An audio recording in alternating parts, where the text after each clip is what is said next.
Bonjour et bienvenue pour une nouvelle actualité jurisprudentielle avec cette fois-ci un arrêt du Conseil d'État qui pose une problématique digne du bac de philosophie. Qu'est-ce que l'arbitraire? Je vous explique tout dans cette vidéo.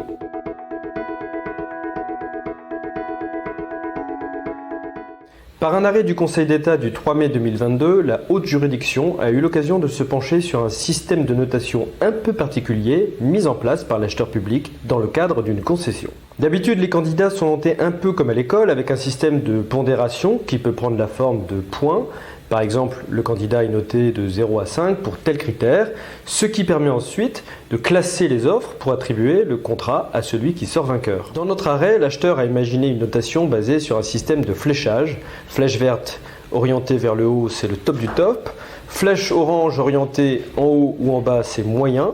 Flèche rouge, là, c'est la plus mauvaise appréciation. Un candidat qui n'avait pas été retenu conteste la méthode de notation devant le juge des référés en soutenant qu'elle donne une trop grande part à l'arbitraire à l'acheteur. On comprend bien l'idée, mettre 4 sur 5 à un candidat, c'est quand même plus objectif que lui attribuer une flèche orange, quoique. Toujours est-il que le tribunal administratif de Toulon a retenu l'argument pour censurer la procédure de passation. Mais le Conseil d'État ne partage pas cet avis.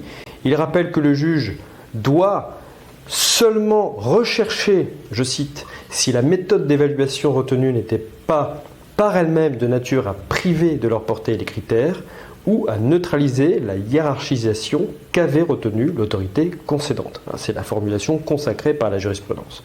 Alors vous me direz, y a-t-il vraiment une différence entre laisser une trop grande part d'arbitraire à l'acheteur public et lui permettre de neutraliser la hiérarchisation des critères? À première vue, pas vraiment, mais en réalité, retenir le caractère arbitraire d'une pratique, c'est pour le coup assez subjectif par rapport aux critères d'analyse retenus par le juge qui répond à l'objectif poursuivi, à savoir permettre une égalité de traitement entre les candidats.